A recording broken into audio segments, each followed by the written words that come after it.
What's up, it's your man, comedian Rick Micheals, and you're watching Trill Talk TV. That's right, Trill. Trick Daddy Trill, all right? I don't know what this world's going to Trill TV. That's right. .com, .org, .edu, .take over the world. Trill Television. Look, our two Puerto Ricans right there, y'all ain't saying, y'all ain't playing? Y'all don't want your Puerto Rican white, what's going on? You. Okay, I can tell you Puerto Rican. Like, your shirt is all there, you got your chest hairs out. Chest hairs like, Feliz Navidad. Feliz Navidad. I want to wear to a lady Christmas. And she's like, making my way downtown. These Puerto Ricans. Alright, clap your hands, my African brother right there. Nigga, I know you're African because your shirt is tucked into your nuts. That's some African shit right there. This nigga got, I want to keep it with YouTube. I really Google, snap my shit right now, please. I need to snap it so the muscles look tight inside. I want the muscles to look tight right now. They're gonna act like this. I like this, bro. Look at all these sexy ladies in here. We here with Rick Micheals. How you doing today? Man, I am excellent, man. Thanks for bringing me to a restaurant with no food, first of all. I appreciate it because we're two big dudes and we don't need no food. This is really no carb. You see this? This is no carb, no salad, no meat. That's what we do. New Year, so we got to, you know what I'm saying, do a diet thing. That's right. We look like Jagged Edge right together. That's what we do. Like, Cole tell me he was a stunt double to Drew here. That's just, he used to be in day 26. On day 27. Yeah, there you go. It was the 27th day he rested. That's why he didn't get in the group. That was funny, like the Bible 20. Okay, never mind. Y'all don't go to church. You don't know my pastor. So how you doing? You got a comedy tour right now. You just left Charlotte yesterday. Yeah, man. Big shout out to the LOL Lords Laughter Comedy Tour. It's been an amazing experience. What they did was they wanted to do a huge comedy tour, and they wanted to, everybody go after these huge names, everybody know, and they charge so much. But I was like, well, with the economy and the way things are going, I think that we should grab a lot of stars and give people a real bang for their buck. Let's be cheaper than everything else. Let's bring comedy back to the essence. And I was lucky enough to partner up with a great entertainment group that was willing to push it, and I was able to get some great comedians to be down with the cause and bring in urban comedy back. So we have Joe Torre, we have Ed Lover, which is funny, which is super hilarious. We have K-Dub, I have Ray Lepowski, Hamburger. It's just a crazy, phenomenal Shantae Williams, who's also on Wild Now. It's just a crazy show. Yeah.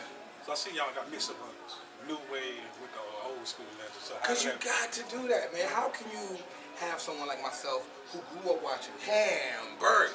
Like, how can you have that and you watch Joe Torre? Damn, is he funny? Like, you remember that? I didn't mean to just stake on you because we're not in a relationship because you don't like commitment. But,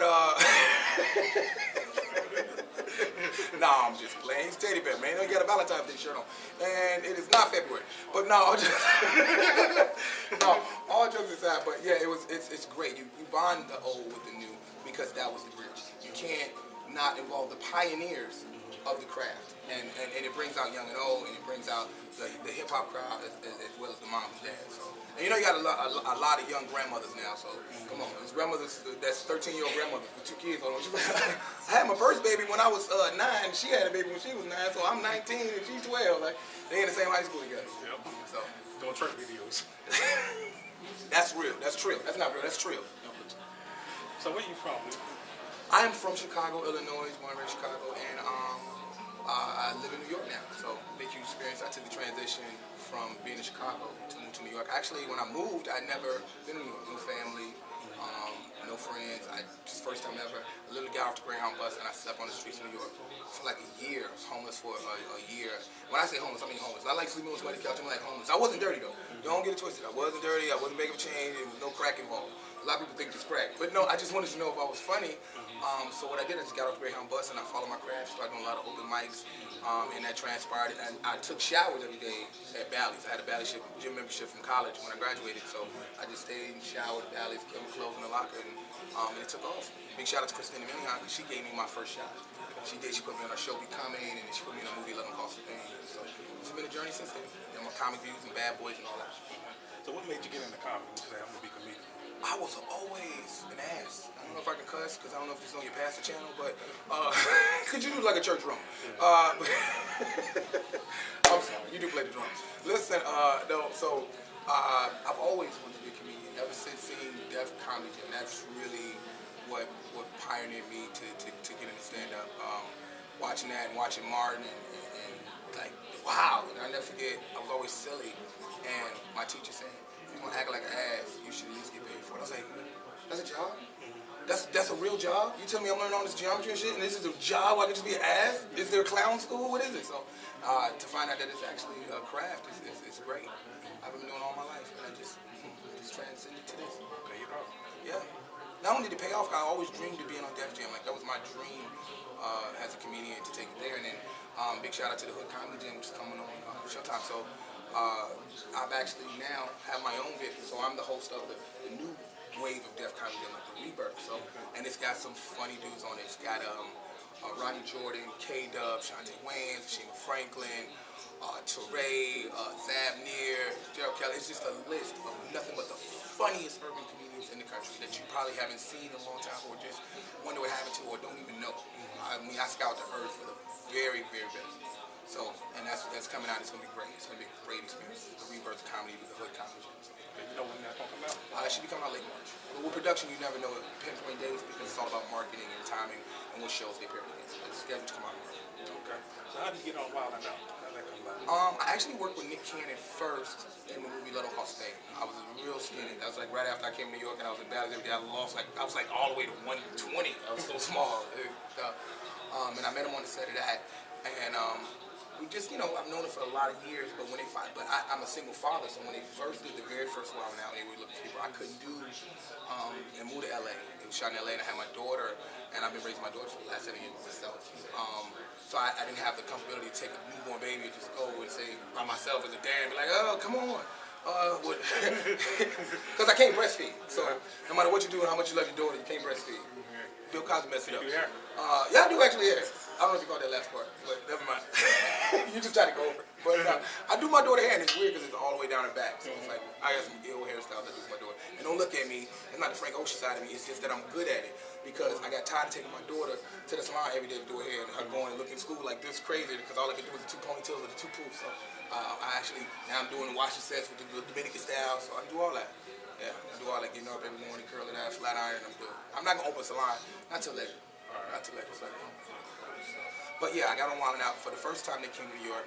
I wrote for a couple of the comedians, helping them out, giving jokes. I wrote for Young Thriller, a couple jokes for a couple of people, Spanky Hayes, and that turned into things. I've been writing for comedians for a while. I wrote for Brandon T. Jackson, I wrote for Anthony Anderson, holistic comics. So the writing, I would say, pushed me, and then I auditioned, and Nick was like, dude, you gotta do a show. You gotta do a show, and it's just been a great experience.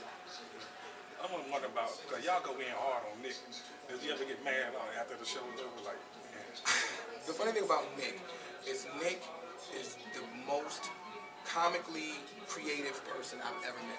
And when I say that, I mean that Nick allows you the freedom to be whatever level of comic you want to be. And he allows you to take chances and risks. And if it's funny, he is 100,000% with it. Like 100,000% with it. And I know a lot of people don't understand, but Nick has done more single-handedly for urban comedians. And when I say urban, I mean Latin, I mean Asian, just straight up urban comedy than almost Def Comedy. He's put on so many people, and Nick doesn't get caught up in the cliques, he doesn't get caught up in politics. He honestly just wants funny. So Nick takes great jokes. Like, should have been fired the first episode. Like, I wrote for Brandon Jackson, and I was like, oh, the first episode, you just gotta just do it, because Bow Wow is gonna be on it. And I think if you do the lottery ticket speech, it's gonna be great. So I didn't tell anyone, give me permission. So I threw him on stage, and everybody's like, who authorized this? And Nick was like, it's funny, let it happen. And that you don't get that from any other person, or someone who allows you to make fun of them, allows you to do. When I went against Timothy the guy, let me blow smoke all in his face, and he was looking at me like, oh, get him off the show. Like, no, it's funny. Nick's like, you're funny, bro. And that's just, you need that kind of nurturing. And it's a great process. And a big shout out to Nick and making me part of that. Thursday, Steinberg Talent, and on the fly PR. Yeah, it's just been a great year.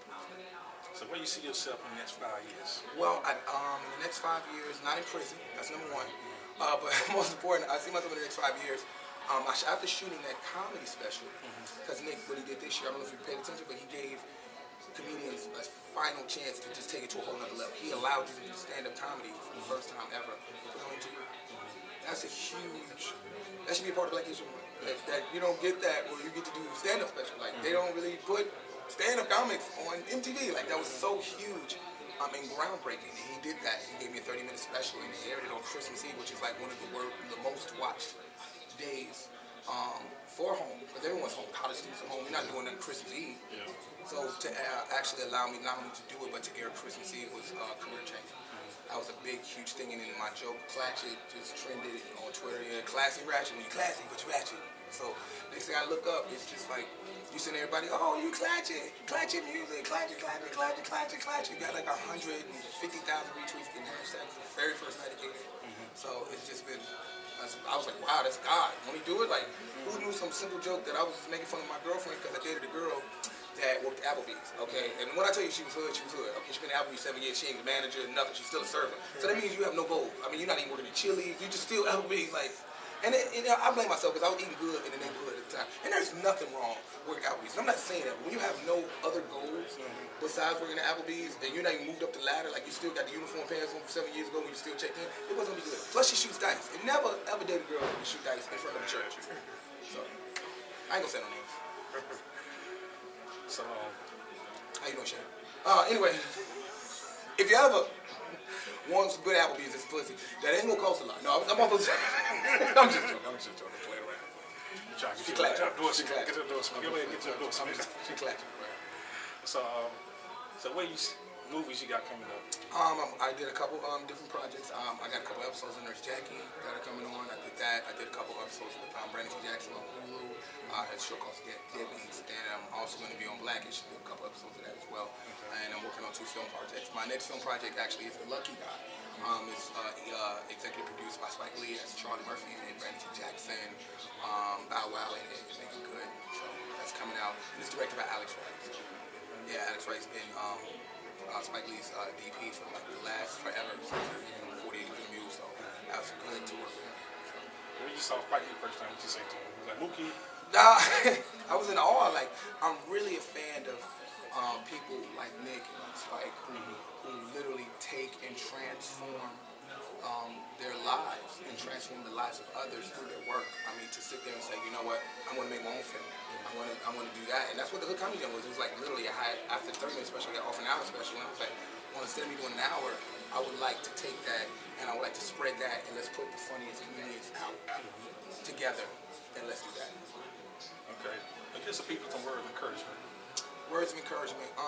That you can do it, because I mean, from the weight loss, like look at this year, like I lost 130 pounds, and that was basically because of my daughter. Like being at 6 laps for the first time ever, and actually being too heavy to ride the rides, was life altering. Literally sitting on a roller coaster with my daughter, and they strap her in, and you know the thing has to go on your chest, and it won't go on my chest. And so they don't tell you that, you know. Next thing you know, the guy who's on the microphone, the 5 little kids, put you with their little something on your chest, and they try to push it into you. And they all realize that it's not gonna snap. And they don't say you're a fat ass. They don't call you a bear. They just look at you and go, "Sir, it has to close." And when people shirk their shoulders, those are white words for get your fat ass off the rack. So.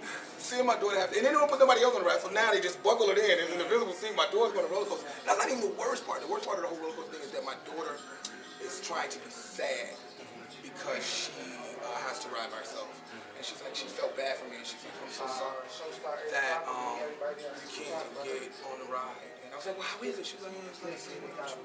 But then Six Flags had this thing when you go around, and it's this picture. And when you take pictures, and you look at the pictures, the invisible scene, my daughter's like, ah! I'm like, look at this. She's like, okay, Dad, I can't lie. I'm sorry that you love to eat carbs and like to eat late at night. It's not my fault. This is the greatest experience I've ever experienced in my entire life. So it was just, I was like, baby, Daddy's gonna lose weight. And it took me like 3 months, but I lost 125 pounds, altogether 140 pounds, in the whole 6-7 months. Congratulations. Yeah, man, I gotta be around for my daughter, man. I'm all she got. If I'm gone, then she gonna be working at Applebee's. And there's nothing wrong with working at Applebee's. So how people get in touch with you, keep it up with you? You can definitely go to MTV2's website. You can definitely go to all the things that I'm doing. You can definitely catch Rick Micheals on Twitter, Instagram. You can look out for the huge comedy channel I launched with daughther called Comedy Giants, which is like a new web comedy series like taking over. So it's gonna be really, really cool. And then most important, and my name is R.I.P. Micheals. I know people try like A.E., but my mama is from the South, so she put the A last instead of the E first. Well, she's from Louisiana, so my mama just like the Popeyes commercial. She's like, woo, you're gonna love my chicken. Woo, when they get the lettuce and spices. Woo! kind of thing I did. So yes, Rip Micheals. And oh, don't forget to watch me on the Simpson Comedy All Stars. Yeah, that comes out in March. It's me, Faison Love, Donnell Rollins, hosted and produced by Roy L. Watkins, and Bill Bellamy, of course. So it's gonna be a really good experience. I did that this year. Got to be on the Soul Train Award tuxedo for a change. So it's just that, you know, big shout out to Centric for the coordinating with her, which was their #1 show of the year. So it's a big thing. I appreciate you coming out. Man, I appreciate you having me, man, for a restaurant with no food. I appreciate it, man. It is what it is. I love you anyway. We will continue to eat nothing. Stay tuned. All right. When you go back to Violent Lock, look me up on the Violent Lock, girl. They don't care which one, just pick one. Okay, that's what you want. They okay. I got you now. Don't say nothing now when you all like messed up. Be like, man, Rip the Wild Out girl took me for half my money. Now I can't. It's crack. You call me your ex-girlfriend like, oh, daddy can't come home. Like, they will get it to you now. Those girls get it. Give me second team, third team. I got you. No, Nick picks. What Nick does with his show, and Niles Evans, they go, which is the executive producer. He goes and they personally hand-pick person. You don't get that many times people actually go to every audition. They're not just taking the industry's work. They need to see with me. So that's why you see such incredible talent on the show, because they're handpicked. And when I say he scoured the earth, he scoured the earth. Like, he will literally show me every single thing. All right, appreciate you. No problem, young man. For your food on the way. You got it, man. I appreciate it, man. Trill TV all day, man. All right? Clearly Supreme Radio.com. What else could it be but Clearly Supreme? Sponsored by Ambi and Tampax. Because your face needs to be clean, even when you're on your period.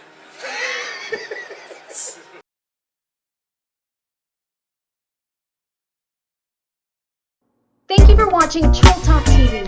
Subscribe to the channel.